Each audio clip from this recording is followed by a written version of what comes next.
Bonjour à toutes et à tous, aujourd'hui on va parler du déconfinement. Le jeudi 7 mai dernier s'est tenue une séance extraordinaire du CSE CMCML qui était destinée au préalable à discuter des modalités de retour au travail pour les salariés dans le cadre du déconfinement et donc à compter du lundi 11 mai.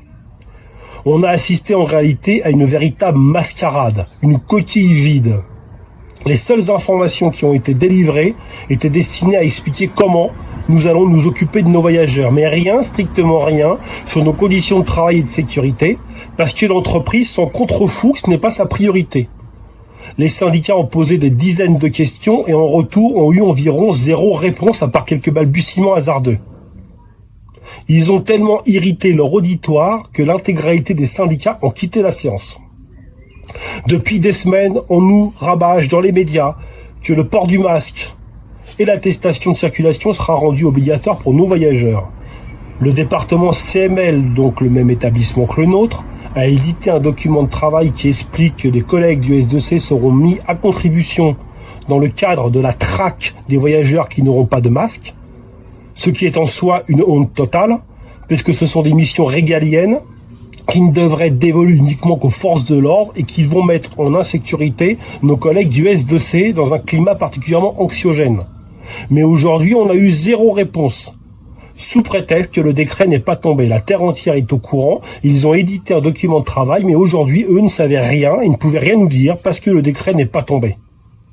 Ce que l'on sait en revanche, à coup sûr, c'est que leurs 2 putains de services, eux, vont perdurer pour une période provisoire de 2 à 3 semaines, et en même temps, le code 016 va disparaître.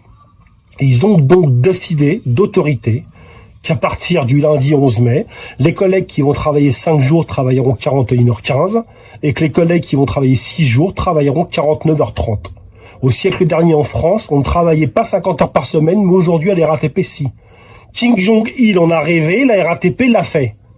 Parce que nous avons gueulé, que nous nous sommes battus, ils ont décidé de nous balancer une poignée de cacahuètes, comme à des clébards, une petite récompense, en nous offrant gracieusement chaque jour 1h30 de temps compensatoire, en plus de ce qui était prévu initialement à ce dispositif, pour laisser le choix aux salariés, dans un premier temps, parce que peut-être que les règles vont changer comme elles changent environ tous les 2 jours, mais dans un premier temps, le salarié aura effectivement le choix, soit il posera son 6e jour, donc sur les semaines de 6 jours bien évidemment, pour rester à domicile et n'aura travaillé donc que 41h15, soit s'il est dans la merde, ce qui est le cas pour un grand nombre d'entre nous, il va donc cumuler ses petites heures pour avoir un petit peu plus de sous à la fin du mois et travaillera donc 49h30.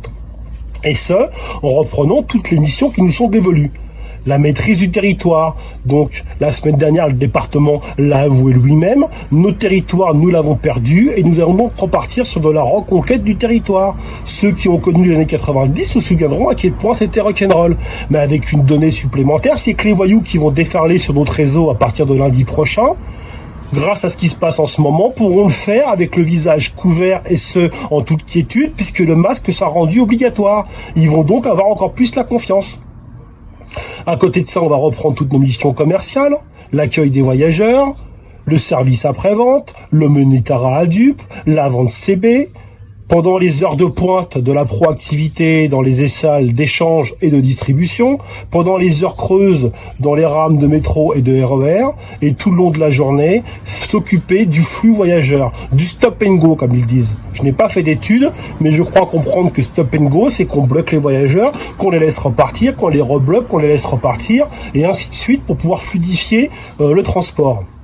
Des voyageurs qui vont arriver dès la prise de service en masse, dans un climat anxiogène après 2 mois de confinement pour pouvoir regagner leur boulot et qu'on va bloquer à l'extérieur parce qu'on ne doit laisser passer qu'un nombre minimum pour ne pas engorger les rames, qu'on va donc bourder à l'extérieur, qu'on va surexciter, surstresser puisqu'ils doivent regagner leur travail qu'ils vont avoir peur de perdre à cause de nous. On va les laisser descendre dans nos réseaux. Ils vont se rendre compte que tout un tas de pôles comme Strasbourg-Saint-Denis ou République, qui sont des gros pôles d'échange de voyageurs, seront fermés. Ça va donc gangréner le chemin usuel qu'ils empruntent depuis des années. On va donc recréer du stress et de l'inquiétude chez cette population-là. Et ensuite, on va les retrouver entre nos mains où on va faire du stop and go. Mais tout va bien se passer, l'entreprise nous le dit tous les jours. Les technobobos qui nous dirigent, qui sont en télétravail, savent mieux que nous les opérationnels. Ils savent que tout va bien se passer. On doit être rassuré. On n'a toujours pas de gants. On sera en collé serré avec nos voyageurs. On va devoir faire du service après-vente. On n'a toujours pas de gants, mais on aura une belle visière.